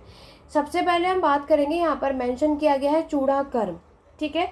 आपके पास ऑप्शन है initiated into adulthood, protection of the child in the mother वॉर्म, शेविंग ऑफ द हेड, या फिर रिचुअल एट चाइल्ड बर्थ। जल्दी से कमेंट करके आप सभी बताएंगे इसका right answer option A, B, C या फिर डी क्या होने वाला है। देखो, अगर आप लोगों ने इसको अच्छे से पढ़ा होगा तो आपको पता है कि अगर हम यहाँ पर आपके चूड़ा कर्म की बात करते हैं, ठीक है, पहली बात तो ये आपका क्या है, एक संस्कृत वर्ड है। क्या है? आपका एक संस्कृत वर्ड है। और यहीं पर अगर मैं देखूंगी तो यहाँ पर अगर मैं आपको बताऊं तो चूड़ा कर्म आपका एक मुंडन, जब मुंडन होता है ना, यानी सिर के बाल को मुंडवाना, इसको बोला जाता है चूड़ा कर्म का फंक्शन, मतलब कह सकते हो आप जो फंक्शन होता है, तो उसको ये नाम दिया गया है जब मुंडन का प्रोसेस हमें यहाँ पर देखने को मिलता है। ठीक है। यानी हमने देखा कि फर्स्ट का राइट आंसर ऑप्शन थर्ड है। ऑप्शन थर्ड हमें इसमें नज़र नहीं आ रहा और इसमें नज़र नहीं आ रहा। अब या तो हमारा ऑप्शन सेकंड सही है या तो थर्ड। चलिए देखते हैं। नेक्स्ट हम बात करेंगे आपके पुष्वन। पुष्वन अगर हम बात करें, जैसे कि आपको पता है ना हमारे कितने संस्कार होते हैं, 16। कितने संस्कार होते हैं? 16 संस्कार होते हैं। 16 संस्कार में से अगर मैं बात करूं, मुंडन की बात करते हैं, ठीक है। अब 16 संस्कार में बोला जाता है कि ये हमारा जो पुष्वन है 16 संस्कार में से दूसरे नंबर का संस्कार होता है। कौन से नंबर का होता है? 16 में से सेकंड नंबर पर ये होता है। ये भी हमारा एक संस्कृत वर्ड है। ठीक है, क्या है, संस्कृत वर्ड ये माना जाता है। तो यहाँ पर अगर हम देखेंगे इसका राइट आंसर क्या होगा, जो इसके सामने लिखा है, यानी माता के गर्भ में बालक की रक्षा, यानी protection of the child in the mother womb. Next है आपका उपनयन। उपनयन जो हमारा प्रोसेस होता है वो होता है आपके वयस्कता में प्रवेश, यानी इसे आप कह सकते हो जब जनेऊ होता है, यानी जिसे आप इंग्लिश में बोलते हो थ्रेड सेरेमनी। क्या होता है आपका थ्रेड सेरेमनी, ठीक है। लास्ट है आपका जात कर्म। तो ऑब्वियस से एक ही चीज़ बचा है, बालक का जन्म पर जो धर्म विधियाँ, ये सारी बातें। तो ये इसके अकॉर्डिंगली 62 का राइट आंसर क्या होगा, ऑप्शन नंबर 3। तो जितने भी स्टूडेंट ने ऑप्शन नंबर 3 बताया वो बिल्कुल सही है। आगे बढ़ेंगे नेक्स्ट क्वेश्चन, क्वेश्चन नंबर 63 की तरफ। देखो क्रोनोलॉजिकल ऑर्डर भी बहुत पूछा गया है, तो याद रखना जितने भी स्टूडेंट अभी री एग्ज़ाम देने वाले हैं और या फिर जो नेक्स्ट हमारा दिसंबर में आगे जो भी होगा उस एग्ज़ाम की प्रिपरेशन कर रहे हो, तो यहाँ पर देख लो कि एक तो हमें टर्म्स पे ज़्यादातर फोकस करना है, ठीक है, और दूसरा जो हमें फोकस करना है वो है हमारा क्रोनोलॉजिकल ऑर्डर। तो क्रोनोलॉजिकल ऑर्डर में हमें क्या समझ आया कि हमें हर एक चीज़ के सीक्वेंस पता होने चाहिए, टाइम पीरियड पता होना चाहिए, तभी हम ये क्रोनोलॉजिकल ऑर्डर सॉल्व कर पाएंगे। आप में से कई ऐसे होंगे जो अभी CUET का एग्ज़ाम आपने दिया होगा, आप उन क्वेश्चन पेपर को भी सॉल्व कर सकते हो, ठीक है। जो अभी दिल्ली यूनिवर्सिटी, BU DHU अभी आप जानते हो ना, इससे रिलेटेड भी ऑलरेडी मैंने हमारे चैनल पर प्लेलिस्ट मिल जाएगी, बहुत सारे प्रैक्टिस क्वेश्चन की वीडियो अपलोड करी है, तो आप वो वीडियो भी देखोगे तो आपके एग्ज़ाम के लिए हेल्पफुल रहेगा। CUET हिस्ट्री का जो एग्ज़ाम का जो क्वेश्चन पेपर मैंने सॉल्व कराया, आप उसको भी सॉल्व करोगे तो UGC नेट में वो भी आपके हेल्पफुल रहेगा, क्योंकि क्वेश्चन यहाँ पर आपको उसी तरीके का ही देखने को मिलता है। अभी यहाँ पर मैं आपको कमेंट बॉक्स में CUET का जो भी PG हिस्ट्री एंट्रेंस एग्ज़ाम हुआ था इसका क्वेश्चन पेपर का लिंक नीचे प्रोवाइड कर दूंगी, कमेंट बॉक्स में चेकआउट करना। उसमें भी match the following chronological order के बहुत क्वेश्चन पूछे गए, तो इससे आपकी एक अच्छी खासी प्रैक्टिस हो जाएगी। जितने ज़्यादा हम UGC नेट के टाइम में अगर आप प्रैक्टिस करोगे उतना बेटर होता है, ठीक है। चलिए आपको यहाँ पर क्रोनोलॉजिकल ऑर्डर में लगाना और बताना है, cabinet mission present scheme for the formation of an interim government, Muslim league announce direct action day, constituent assembly began its session. Last meeting जो हुई थी आपकी इंटीरियम गवर्नमेंट की, जिन्होंने elected as a president of the constituent assembly of Pakistan. तो modern history का topic अगर हम कवर कर रहे हैं तो हमें क्रोनोलॉजिकल ऑर्डर के बेस पर इसको अच्छे से पढ़कर जाना है। चलिए इसको अरेंज करते हैं। सबसे पहला जो क्वेश्चन आपसे पूछा है, कैबिनेट मिशन के द्वारा केंद्र में अंतरिम संस्कार के गठन की योजना प्रस्तुत। तो आपको पता है ये टाइम पीरियड क्या था, 2 सितंबर 1946, ठीक है। नेक्स्ट अगर हम बात करें मुस्लिम लीग के द्वारा प्रत्यक्ष कार्यवाही दिवस की घोषणा, तो ये आपको पता है 16 अगस्त का टाइम पीरियड था 1946 का, ओके। संविधान सभा के सत्रों की शुरुआत अगर यहाँ पर हम देखते हैं तो किसकी मानी जाती है, यस 9 दिसंबर 1946। अंतिम संस्कार की अंतिम बैठक और पाकिस्तान के बारे में अगर हम बात करें तो ये आपके 11 अगस्त को हुई थी। ये 47 के टाइम पीरियड पे हमारा ये माना जाता है। अगर अब आप इसको क्रोनोलॉजिकल ऑर्डर में अरेंज करोगे तो आप यहाँ देखोगे कि आपके इस क्वेश्चन का राइट आंसर क्या होगा, B, A, C, D और E, ठीक है। यानी कि हमारा पहला ऑप्शन सही है, B, A, D, C और E। क्वेश्चन नंबर 63 का राइट आंसर होगा हमारा ऑप्शन A, ठीक है। तो ये हमें क्रोनोलॉजिकल ऑर्डर में याद करना है, तभी हम इस क्वेश्चन को अच्छे से सॉल्व कर सकते हैं। चलिए आगे बढ़ते हैं क्वेश्चन नंबर 64 की तरफ। क्वेश्चन नंबर 64 में आपसे पूछा गया है, बहुत अच्छे से समझेंगे। Out of the following who argued that the post modern history is a contradiction in terms since post modernist espouse a relativism at odd with all notion of knowledge of the past। यहाँ पर आपकी ये historiography इतिहास लेखन से question पूछा गया है, पोस्ट मॉडर्निज्म के बारे में पूछा गया है, उत्तर आधुनिक इतिहास के बारे में पूछा है, ठीक है। अब क्वेश्चन क्या पूछा है, क्वेश्चन में आपको बताना है कि इनमें से किसने ये कहा था कि उत्तर आधुनिक इतिहास साप्ताहिक विरोधाभास है, क्योंकि उत्तर आधुनिकतावाद एक साथ। देखो एक बात है कि ये चीज़ें अगर हमें स्टोरियोग्राफी के लिए हर एक टॉपिक पता होना चाहिए, ठीक है। सोर्सेज मैं आपको वैसे बता देती हूँ, अगर आप इग्नू की MHI03 की PDF डाउनलोड कर लेना गूगल से, यहाँ पे ये पूरी बुक हिस्टोरियोग्राफी से, तो ये बुक भी आपकी बहुत हेल्प करेगी।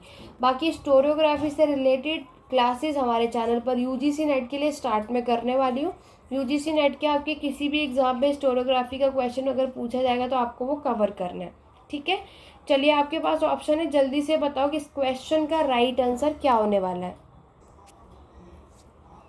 तो यहाँ पर अगर आप देखोगे आपके पास नीचे ऑप्शन भी दे रखे हैं, अगर आपने चेकआउट किया होगा तो देखो इसमें से A, B और C, यानी कि आपके जॉयस, आपके लिन, आपके मार्गेट, ये तीनों ही पोस्ट मॉडर्निज्म के इतिहासकार हैं, बट रिचर्ड कॉप और JR एल्सन नहीं है।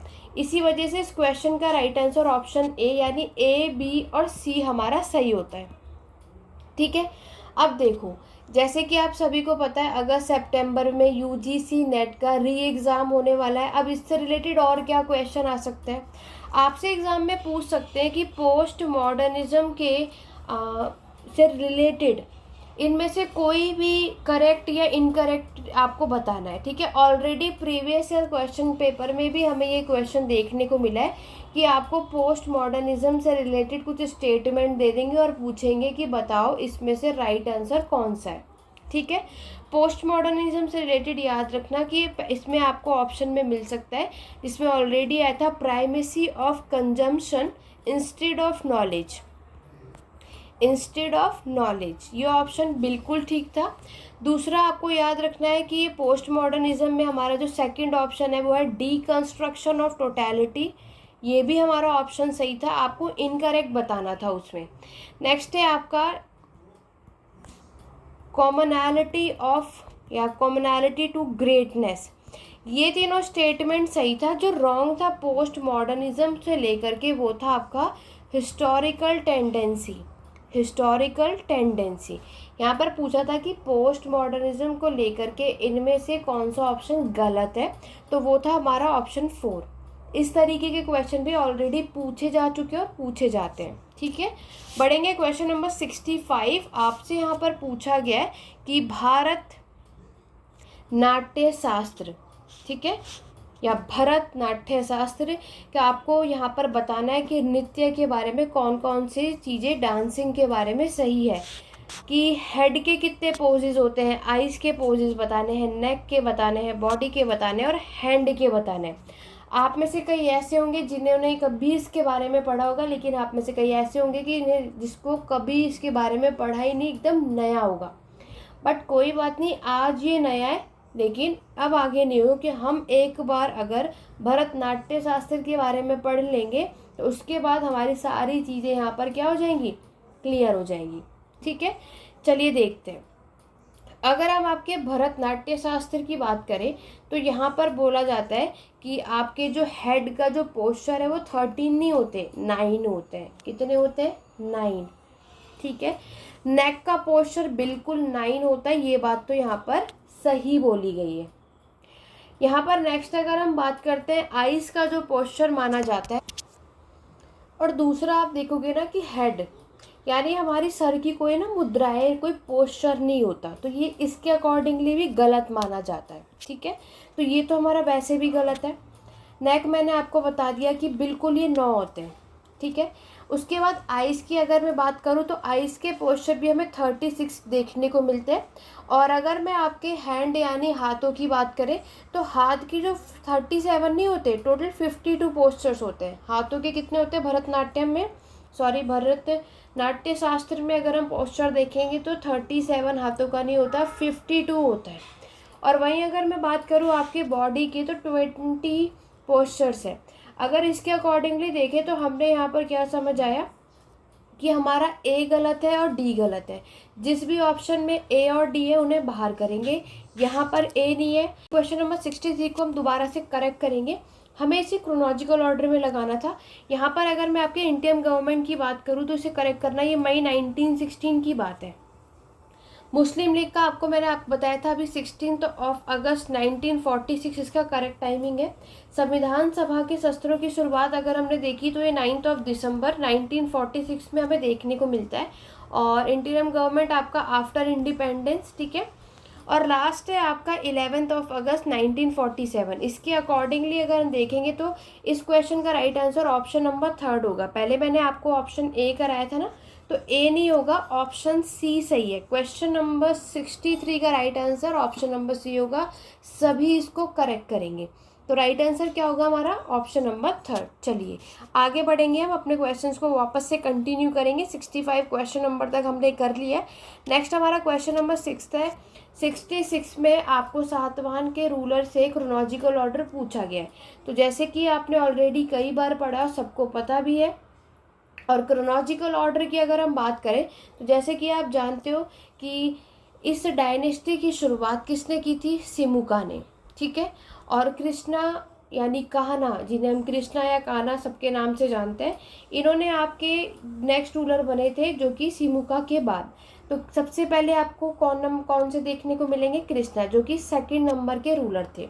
सतकर्णी की बात करूँ तो ये जो सतकर्णी है ये आपके 6th नंबर के राजा हैं। सातवाहन डायनेस्टी में 6th नंबर के ये रूलर हैं। नेक्स्ट हम बात करेंगे आपके लंबोदर के बारे में बोला था, ये जस्ट सतकर्णी के बाद राजा बने थे। उसके बाद है आपके कुंतल स्वातिकर्ण की अगर हम बात करते हैं तो ये आपके 13 नंबर के रूलर है। हाला तो आपको पता है, या हल जिन्हें हम कहते हैं 17th नंबर के रूलर है। इस अकॉर्डिंगली अगर आप इसे अरेंज करोगे तो राइट आंसर ऑप्शन नंबर 4 होगा। ए बी सी डी और ई, इसका मतलब ये जिस तरीके से यहाँ पर नाम मेंशन किया गया है उसी तरीके से ही यहाँ पर इसका राइट आंसर है। तो क्वेश्चन नंबर 66 का क्या राइट आंसर होगा, ऑप्शन नंबर डी। तो यहाँ पर हमें एक बात समझ आई कि आपको हर एक डायनेस्टी के रूलर पता होने चाहिए क्रोनोलॉजिकल ऑर्डर में, जैसे कि मैं आपको कहती ही हूँ। इस बार सातवाहन से आया है, फिर और भी किसी से भी आ सकता है, मौर्यन, गुप्ता, कुषाण। तो अच्छे खासे तरीके से इस चीज़ को कवर करके जाना। आगे बढ़ेंगे क्वेश्चन नंबर 67 की तरफ। क्वेश्चन नंबर 67 में आपसे पूछा गया है, अगेन क्रोनोलॉजिकल ऑर्डर है। Greek rule ended in bacteria, rise of Satavahana dynasty, Pushyamitra establish the soon dynasty, Kharwal of आपके महामेघवाहन डायनेस्टी, और करिकल बिकेम द रूलर। इसको जल्दी से अरेंज करके सभी बताएंगे और बताएंगे कि आपके अकॉर्डिंगली इस क्वेश्चन का राइट आंसर क्या होगा। क्योंकि क्रोनोलॉजिकल ऑर्डर में क्वेश्चंस करना तो ये तभी पॉसिबल है जब हमने हिस्ट्री को बहुत अच्छे से पढ़ा होगा, ठीक है। देखो, अगर हम आपके ग्रीक रूल बैक्टीरिया में, ग्रीक का यानी यूनानियों का कब शासन जो है वो खत्म हुआ था, 140 ईसा पूर्व में। सातवाहन डायनेस्टी स्टैब्लिश हुई थी आपकी 200 ईसा पूर्व में। पुष्यमित्र शुंग ने अपनी डायनेस्टी को स्टैब्लिश किया था 185 में। आपको पता है मौर्यन डायनेस्टी को एंड करके डिक्लाइन करने के बाद पुष्यमित्र शुंग ने शुंग डायनेस्टी को स्टैब्लिश किया था। आपके नेक्स्ट क्वेश्चन का राइट आंसर क्या है, 1st सेंचुरी BCE में, और ये आपका 1st सेंचुरी AD में। अगर आप इस तरीके से टाइम पीरियड के अकॉर्डिंगली हम इसको क्रोनोलॉजिकल ऑर्डर में लगाएंगे तो राइट आंसर इसका ऑप्शन नंबर बी माना जाता है, ठीक है। तो 67 का right answer option number B होगा। आगे बढ़ेंगे नेक्स्ट क्वेश्चन की तरफ। नेक्स्ट क्वेश्चन है क्वेश्चन नंबर 68। 68 में अगर हम बात करते हैं तो आपको अगेन क्रोनोलॉजिकल ऑर्डर में लगाना है, और हड़प्पा इंडस वैली सिविलाइजेशन के बारे में हम सब ने कई बार पढ़ा है, और हर एक डायनेस्टी को, हर एक साइट को किसने कब इस्टेब्लिश किया वो आपको बताना है। तो ये तो किसी का गलत होना नहीं चाहिए। MS first began his excavation at Harappa. REM Wheeler ने आपके हड़प्पा को कब यहाँ पर उत्खनन किया था उसका। SR राव बिगेन लोथल, बीबीलाल आपके बी के थापर, कालीबंगा, RS बिश्ने, धोलावीरा।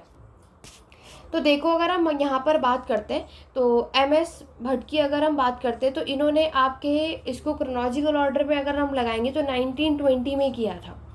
ये होगा आपका 1946। लोथल हमने पढ़ रखा है 1955। बीबीलाल और कालीबंगन की बात करें 61 से 69 के अकॉर्डिंगली। धोलावीरा भी हमने पढ़ा 1990। इंडस वैली सिविलाइजेशन पे एंशिएंट हिस्ट्री की प्लेलिस्ट चेकआउट करोगे तो 5 वीडियो मैंने बनाई है जिसमें ये सब कुछ मैंने डिटेल में कराया है। अगर आप लोग वहाँ पे पढ़ना चाहते हो डिटेल में तो देख सकते हो। इसके अकॉर्डिंगली इस क्वेश्चन का राइट आंसर क्या होगा? Yes, option number B. तो 68 का राइट आंसर क्या है? Option number B. आगे बढ़ेंगे क्वेश्चन नंबर 69 पे।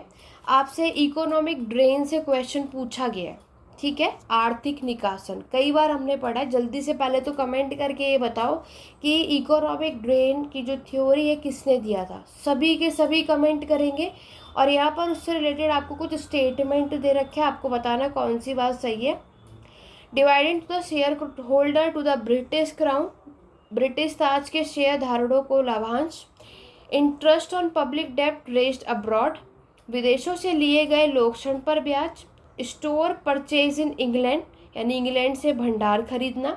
Interest on foreign capital investment, विदेशी पूंजी निवेश पर ब्याज। विदेशी बैंकिंग, बीमा और पोत परिवर्तन कंपनियां।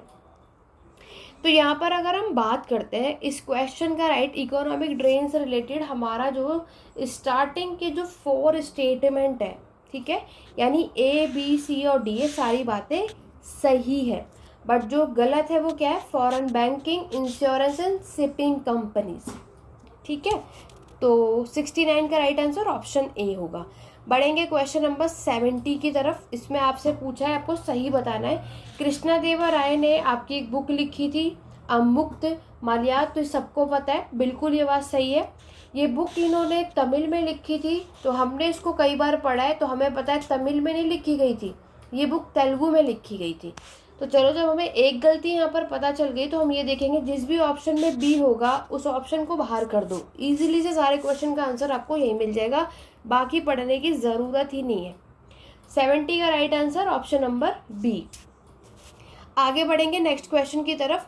यहाँ पर अभी हमने अगेन आपको मैच दी फॉलोइंग यहाँ पर पूछा है और हिस्टोरियंस के बुक्स और राइटर से क्वेश्चन आया।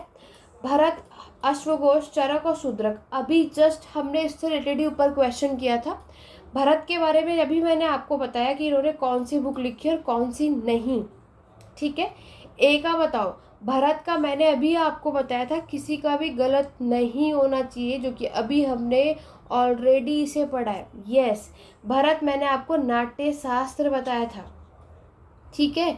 अश्वघोष की अगर हम बात करें, अश्वघोष, चरक, शूद्रक, सबको बताना है।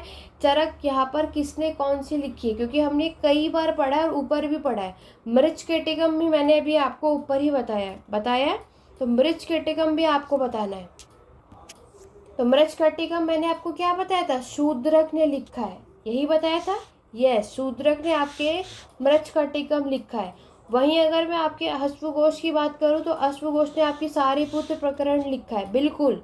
और लास्ट है आपका चरक, तो चरक सही था। तो इसके अकॉर्डिंगली अगर हम देखें तो 71 का right answer option number third होगा।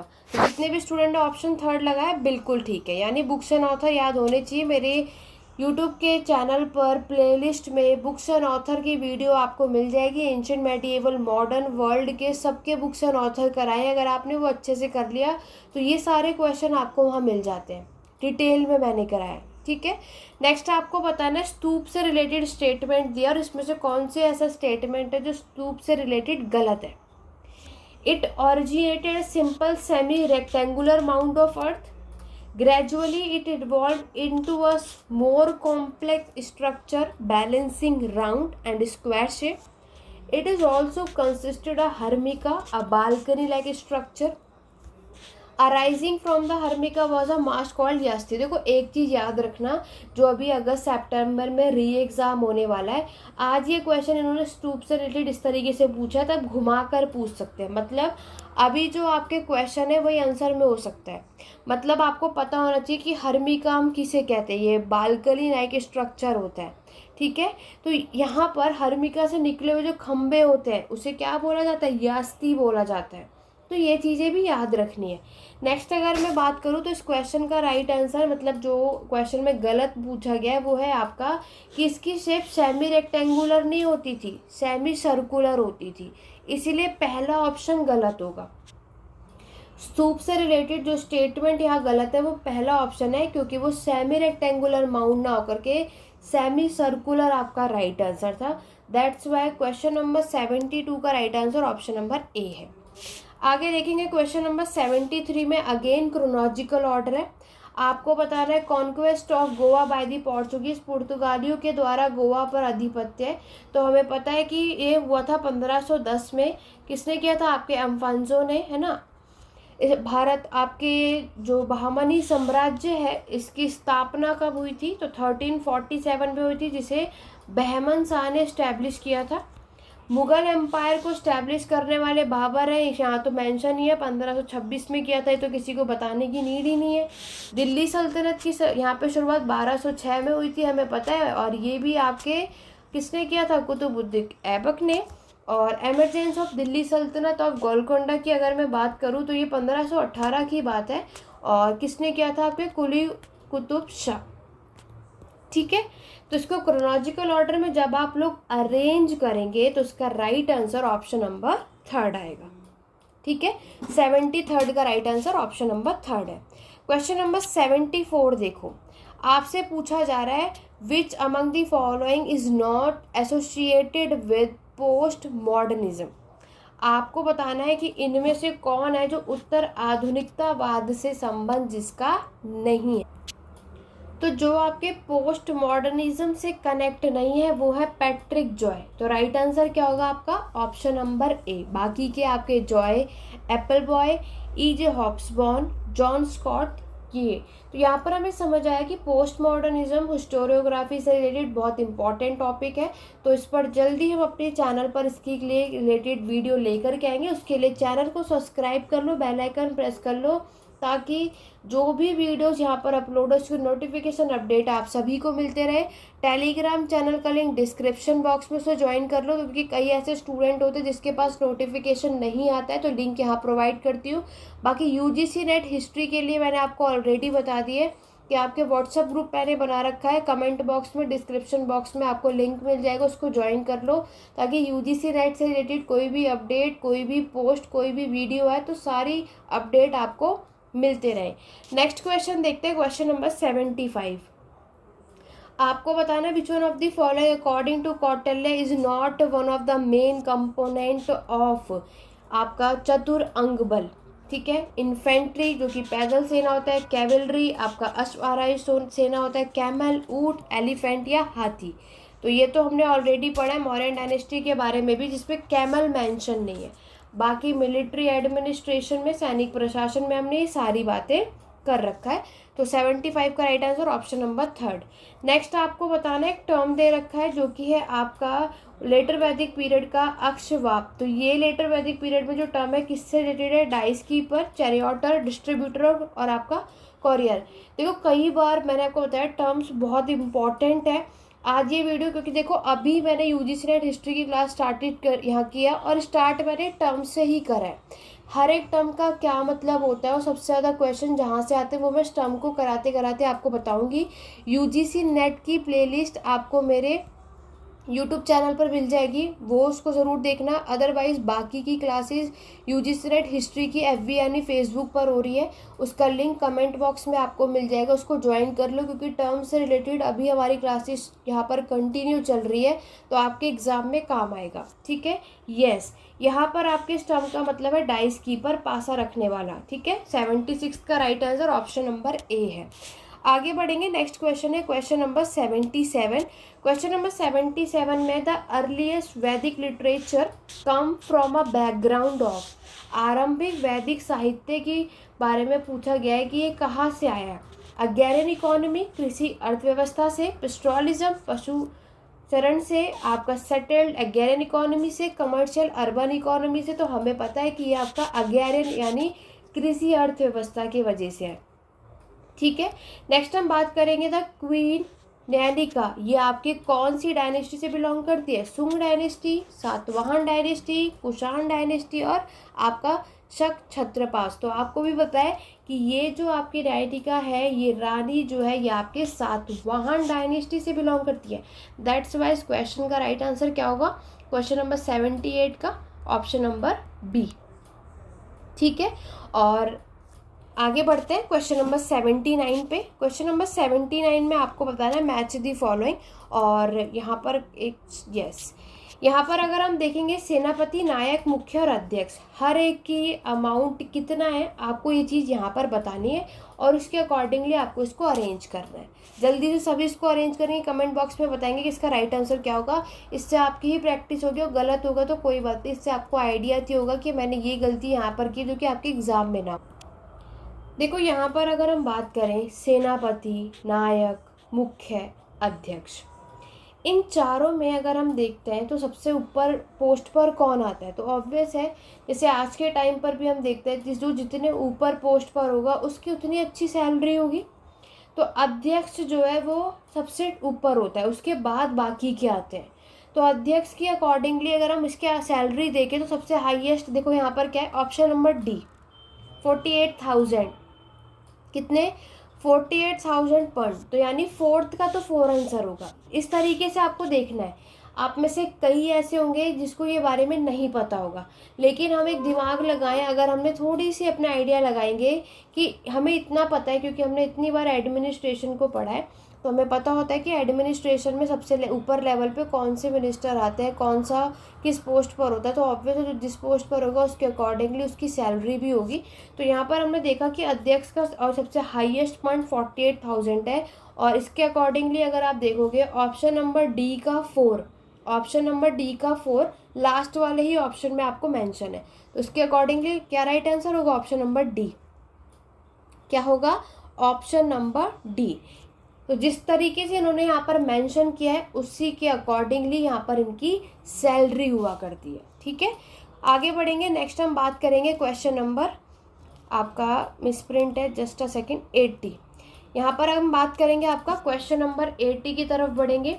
मैच दी फॉलोइंग है, आपको बताना है किसने कौन सी चीज़ यहाँ पर स्टार्ट करी है। ठीक है,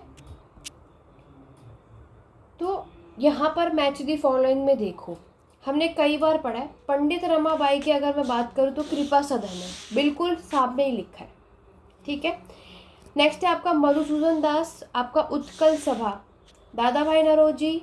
यहाँ पर आपने यूजीसी नेट में क्वेश्चन पेपर में एक चीज़ देखी, मैक्सिमम इन्होंने क्या करा है, इसके अकॉर्डिंगली आपका ऑप्शन थर्ड सही है कि इन्होंने आपके ऑप्शन डायरेक्टली सामने रख रखे हैं। ज़्यादातर हमने मैक्सिमम 80 यहाँ पर देखा, हमने मैक्सिमम क्वेश्चन को कवर कर लिया। तो मैक्सिमम क्वेश्चन में आपने एक चीज़ नोटिस करी क्या, कि यहाँ पर ज़्यादातर ऐसे ऑप्शन थे जिसके जो सीधे सीधे इसके आंसर थे। तो हमें एक बात समझ आती है कि यहाँ पर डायरेक्टली आंसर भी होते हैं। तो इसीलिए बहुत से ऐसे स्टूडेंट हैं जो फर्स्ट टाइम यूजीसी नेट में एग्जाम देंगे और ऑप्शन में ये चीज़ें आती तो उन्हें लगेगा कि अरे डायरेक्ट तो नहीं हो सकता, घूम जाएंगे, फंस जाते हैं। तो ये काम नहीं करना। तो कृपा सदन की जो फाउंडर है पंडित रमाबाई है 1896 में। ठीक है, तो यहाँ पर ये क्या हुआ कि जब आपके फेमाइन आया था उस टाइम पर, सेंट्रल प्रोविंस जो कि आज का हमारा मध्य प्रदेश है, तो पंडिता रमाबाई आई थी तब यहाँ पर, तब इन्होंने इसकी शुरुआत की थी। ठीक है, आगे बढ़े। आंसर तो डायरेक्टली है मधुसूदन दास। टाइम पीरियड बता रही हूँ जस्ट बिकॉज अभी दोबारा से एग्जाम हो और इस टाइम आपसे टाइम पीरियड पूछ लिया जाए। 1882 की बात है, कौन सा डिस्ट्रिक्ट था, इसलिए मैं आपको एक्स्ट्रा चीज़ें भी करवा रही हूँ ताकि बाई चांस इस बार एग्ज़ाम हो या इन फ्यूचर में एग्ज़ाम हो और इससे रिलेटेड घुमाकर पूछा जाए तो ये सारी चीज़ें आपको पता होनी चाहिए। ठीक है, देखो याद रखना मधुसूदन के अलावा एक नाम और पता होना चाहिए क्योंकि दोनों में से कुछ भी आ सकता है। गौरी शंकर रे, ठीक है, ये दोनों नाम याद रखना जिन्होंने इसकी शुरुआत की थी। नेक्स्ट आप देखोगे दादा भाई नौरोजी ने आपके दयान प्रशासक मंडली की शुरुआत की थी। ठीक है, और इसका टाइम पीरियड 1848। देखो आज इन्होंने मैच दी फॉलोइंग पूछा है, क्या पता ये अब आपसे क्रोनोलॉजिकल ऑर्डर में पूछ ले, ये भी बात हो सकती है ना। तो क्रोनोलॉजिकल ऑर्डर भी आपको पता होना चाहिए। अब इन्होंने ये मंडली शुरू क्यों की थी, उद्देश्य भी पूछ सकते हैं। तो दादा भाई नौरोजी ने आपके इस मंडली की शुरुआत 1848 में इसलिए की थी, इनका जो मेन उद्देश्य था वो था शिक्षा प्रोवाइड करना, एजुकेशन गर्ल्स के लिए। समझ रहे हो, ये इनका मेन उद्देश्य था जिसकी वजह से इसकी शुरुआत हुई थी, और ये भी आपका 1884 में ही सेटअप किया गया था। ठीक है, इस तरीके से हमें ये सारी चीज़ें क्लियर करनी है। आगे बढ़ेंगे, नेक्स्ट क्वेश्चन, क्वेश्चन नंबर 81। आपको बताना है जिहाद, हुंडी, हुन और आपका फरमान। ये हमने इग्नू में भी मास्टर के क्लासेस में आपने ऑलरेडी कर रखा है कि हम इसको किसके नाम से जानते हैं। जैसे कि हुंडी की अगर हम बात करें तो ये आपका एक तरीके का विनिमय पत्र होता है, बिल ऑफ एक्सचेंज होता है। तो पहले तो यही देख लो कि बी के ऑप्शन में फर्स्ट कहाँ पर मेंशन है, तो वो सिर्फ इसी में दिख रहा है। देखो इसमें बाकी किसी में नहीं दिख रहा, तो बस यहीं से क्लियर हो गया कि इस क्वेश्चन का राइट आंसर ऑप्शन नंबर ए है, बाकी करने की ज़रूरत ही नहीं है। लेकिन हम फिर भी करेंगे जस्ट बिकॉज क्वेश्चन घुमा के आएगा तो पता होना चाहिए। अगर हम आपकी जिहाद की बात करें तो जिहाद आपकी क्या होता है, एक्स्ट्रा सीजीज होता है, ठीक है। वहीं अगर हम आपकी बात करें हुंडी, मैंने आपको बताया बिल ऑफ एक्सचेंज होता है वो। हुंड अगर हम बात करेंगे तो हुंड आपके एक क्या होता है, गोल्ड कॉइन। फरमान होता है जब हम एक रॉयल ऑर्डर, फरमान कई बार हमने ये चीज़ पढ़ी है, ठीक है। तो कुछ चीज़ें तो हम ऐसे भी सही कर लेते हैं। देखो बहुत इजी क्वेश्चन आया, कई बार हमने पढ़ा है। आपका व्रीहि जो टर्म है, अभी हमने कहा टर्म पर बहुत ध्यान देना, टर्म से भी बहुत क्वेश्चन पूछे गए। व्रीहि जो क्वेश्चन पूछा है वैदिक साहित्य का, वीट के लिए आया है, गेहूं के लिए, बारले, जौ, कॉर्न, मक्का, राइस या चावल। देखो वीट की अगर मैं बात करूं, आपके वीट के लिए जो टर्म यूज हुआ है वो हुआ है आपका गोधूम, ठीक है। राइस के लिए वर्ड होता है आपका व्रीहि, डन। नेक्स्ट अगर मैं बात करूं बारले, तो इस बार आ सकता है यावा। तो इसीलिए हर एक टर्म याद कर लो, और ये टर्म मैं कंटिन्यू रखूँगी आपके एग्ज़ाम के लिए। तो टर्म याद करना वेरी इंपॉर्टेंट है, और बाकी और सबको किस टर्म के लिए किसका नाम क्या है वो मैंने आपको ऑलरेडी बता दिया है, ठीक है। और कई बार मैंने ये जो प्रैक्टिस क्वेश्चन मैंने ऑलरेडी CUET एग्ज़ाम के लिए करवाए थे, तो उसमें भी ये क्वेश्चन आपको मिल जाएगा। तो इसीलिए मैंने आपको कहा कि वो पढ़ते हुए चलना, ठीक है। आगे बढ़ेंगे। देखो अब इन्होंने आपसे क्या कहते हैं, कुषाण डायनेस्टी के रूलर को क्रोनोलॉजिकल ऑर्डर में पूछ लिए। कुजाला कदपीसस, यस हमें पता है इसके फाउंडर ही यही है ना। फिर कनिष्क फर्स्ट आपके है, वशिष्ठ, हुविष्क और वासुदेव फर्स्ट, इसको अरेंज करना है।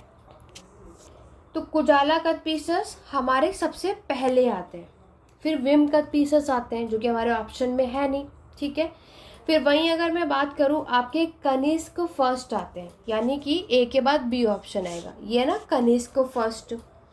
कनिष्क फर्स्ट के बाद आपके हुविष्का आते हैं, यानी डी। ABD चेक करो किस में, यस देखो ये ऑप्शन बी मिल गया ना ऐसी। फिर हुविष्क के बाद आते हैं आपके वासुदेव, कौन आते हैं, वासुदेव, ठीक है। तो यहाँ पर मैंने आपको दोबारा से अरेंज करते हैं, आई थिंक कुछ, चलो दोबारा से करते हैं एक बार और, ठीक है। सबसे पहले कुजाला कदपीसस आते हैं, ए ऑप्शन सही है। फिर आपके विम कदपीसस आते हैं जो कि ऑप्शन में नहीं है। फिर आते हैं कनिष्क फर्स्ट, तो ये बी ऑप्शन यहाँ पर है। कनिष्क फर्स्ट के बाद आपके हुविष्का आते हैं जो कि ऑप्शन डी होगा। फिर आते हैं वासुदेव फर्स्ट, तो ये ऑप्शन ई में वासुदेव फर्स्ट ही लिखा है पहले, फिर वशिष्ठ आते हैं। देखो मेरे अकॉर्डिंगली तो ये ऑप्शन में आई थिंक नज़र नहीं आ रहा है ना, कुछ तो कहीं पर गड़बड़ हुई है, तो मे बी ये क्वेश्चन में एक ऑप्शन में कुछ गलती हुई है। अदरवाइज मेरे अकॉर्डिंगली तो राइट आंसर यही होना चाहिए। और आपके अकॉर्डिंगली क्या, मुझे कमेंट करके ज़रूर बताना, ठीक है, क्योंकि यहाँ पर कुछ गड़बड़ मुझे लगा। और मेरे अकॉर्डिंगली ये ऑप्शन होना चाहिए, क्योंकि क्रोनोलॉजिकल ऑर्डर अगर हम देखेंगे तो यही एक सीक्वेंस है, या तो कुछ और होना था या आई डोंट नो। बट अगर हम वासुदेव फर्स्ट के अकॉर्डिंगली बात करें तब तो पहला आपका राइट आंसर यही होना चाहिए, ठीक है। इसको चेक कर लो, कमेंट करके ज़रूर बताना। क्वेश्चन नंबर 83 है आपका, ठीक है। चलिए इस क्वेश्चन में आपसे पूछा है कि इनमें से कौन सा ऐसा एक्ट है जब बुर्मा जो है हमारे भारत यानी इंडिया से सेपरेट हो गया था। और यहाँ पे सजेस्ट किया गया था, आपके एक नया सुझाव दिया था, 2 नए प्रोविंस यानी प्रांत के। कौन सा एक्ट है, बिल्कुल गवर्नमेंट ऑफ इंडिया एक्ट 1935 है, ठीक है। गवर्नमेंट ऑफ इंडिया एक्ट 1935 आपको ये देखने को मिलेगा। और उस टाइम पर इंडियन के स्टैट्यूटरी कमीशन को लीड करने वाले पर्सन का नाम था सर जॉन साइमन। जिन्हें बुर्मा भेजा गया था जनवरी में 1929 की बात है, ताकि वो इसके सारे पॉलिटिकल स्ट्रक्चर को रिव्यू कर सके। ठीक है, 1930 आता है आपका साइमन कमीशन, ये याद होगा। तो गवर्नमेंट ऑफ इंडिया ने एक बुर्मा में 1935 ने कंफर्मेशन कर दिया था यहाँ पर। फिर आपका 1 अप्रैल की बात थी वो 1937, जहाँ पर 51 ईयर्स का जो ये पूरा जो इसका वो चल रहा था ना, पूरे साल में जो इसने रूल किया था हमारे इंडिया में, फाइनली इसको क्या कर दिया गया, सेपरेट कर दिया गया इस एक्ट के थ्रू। ये आपको याद रखना है।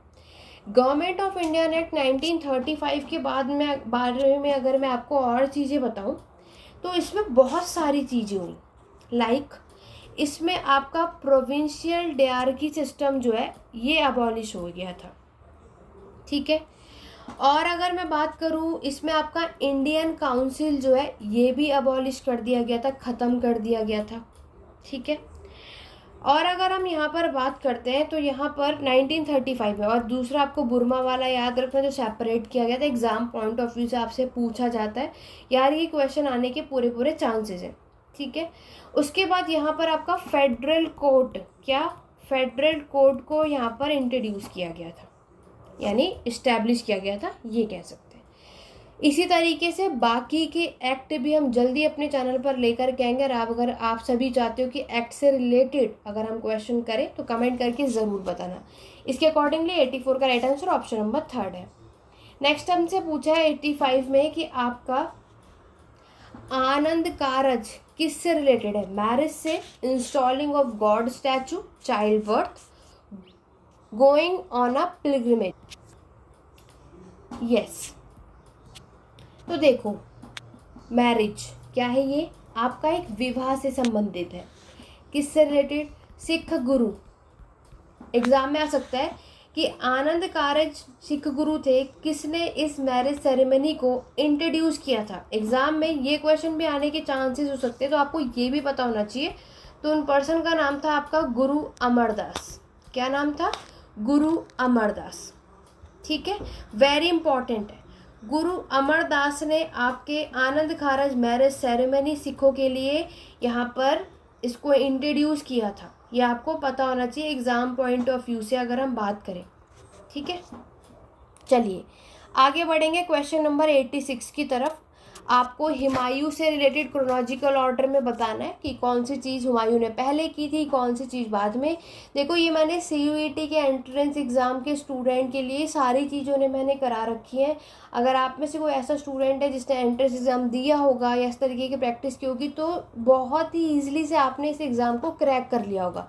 वो अदर बात है कि ये एग्ज़ाम आपका कैंसिल हो गया, दोबारा से होगा, बट तब भी अगर आपने उसको पढ़ा है तो आप में से कोई ऐसा स्टूडेंट नहीं होगा कि इस क्वेश्चन को ना कर पाए। ठीक है, चलिए सबसे पहले हम बात करेंगे आपका बैटल ऑफ चौसा कब हुआ था, जून में हुआ था 1539 में। बैटल ऑफ कन्नौज की अगर हम बात करते हैं तो ये हुआ था आपका 17 मई 1540 में। सबसे पहले जो चुनार को पहला जो घेरा गया था वो माना जाता है नवंबर में हुआ था 1537 में। दीन पनाह जो फाउंड हुआ था आपका 1533 में। कब हुआ था आपका 1533 या 30 भी मान सकते हैं, इसके अप्रॉक्सली माना जाता है। और हुमायूं के अकॉर्डिंगली आपका 1534। शेरशाह सूरी ने 1542 में मांडू को गिराया था, अकबर ने 1561 में गिराया था। इस अकॉर्डिंगली अगर हम इसको अरेंज करते हैं टाइम पीरियड तो सबसे पहले ऑप्शन नंबर बी आएगा। ठीक है, उसके बाद ऑप्शन डी आना चाहिए क्योंकि यहाँ पर यस 1534 है ना। उसके बाद आपका सी आना चाहिए ना। एक सेकेंड। तो देखो अगर हम अपने ऑप्शन के अकॉर्डिंगली जाएं तो देखो ओवरऑल अगर हम देखते हैं तो सबसे पहले तो दीन पनाह ही आपका फाउंड हुआ है, तो इसके अकॉर्डिंगली ऑप्शन ए सही होना चाहिए क्योंकि ऑप्शन बी सबसे पहले आया है अगर हम ऑप्शन के अकॉर्डिंगली जाएंगे तो। ठीक है, चलिए नेक्स्ट हम बात करेंगे डी इंडस्ट्रियलाइजेशन से आपका विऔद्योगीकरण। तो जितने भी स्टूडेंट ने मास्टर किया है तो उन्हें ये सारी चीज़ें करने में बिल्कुल भी प्रॉब्लम नहीं आई हो। ठीक है, तो ये वीडियो बहुत ज़्यादा लेंथी हो रही है जस्ट बिकॉज, तो हम इस क्वेश्चन नंबर 87 से लेकर के आपके बाकी के जितने भी क्वेश्चन हैं इसको हम पार्ट 2 में कवर करेंगे, ताकि आप यहाँ तक अच्छी चीज़ें से सब कुछ अच्छे से पढ़ लो। और पार्ट 2 भी हम इसी तरीके से डिटेल में लेकर के आएंगे, सिर्फ क्वेश्चन के आंसर ही नहीं करेंगे, इस क्वेश्चन के आंसर के अलावा क्या और क्या क्या क्वेश्चन आ सकते हैं वो। बाकी मैं आप सभी को सजेस्ट करूँगी मेरे यूट्यूब चैनल पर ancient medieval modern world historiography की प्लेलिस्ट आपको मिल जाएगी।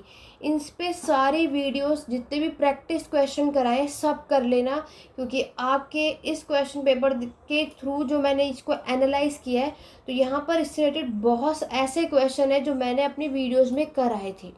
ठीक है, तो आज की क्लास को यहीं एंड करते हैं, मिलते हैं अपनी नेक्स्ट वीडियो में पार्ट 2 में। उसके लिए मेरे चैनल को सब्सक्राइब कर लो, चैनल को फॉलो कर लो, ताकि पार्ट 2 जब भी चैनल पर आए तो नोटिफिकेशन अपडेट आप सभी को मिलते रहे। आज की क्लास कैसी लगी कमेंट करके ज़रूर बताना। इस वीडियो को ज़्यादा से ज़्यादा शेयर करो, ताकि जितने भी स्टूडेंट अभी री एग्ज़ाम देने वाले हैं अगस्त सितंबर में जब भी होगा, तो उनकी हेल्प हो सके, उस क्वेश्चन पेपर को और अच्छे तरीके से वो सॉल्व कर सके। ठीक है, तो चलिए स्टूडेंट आज की क्लास में बस इतना ही, मिलते हैं अपने नेक्स्ट वीडियो में। Thank you for watching.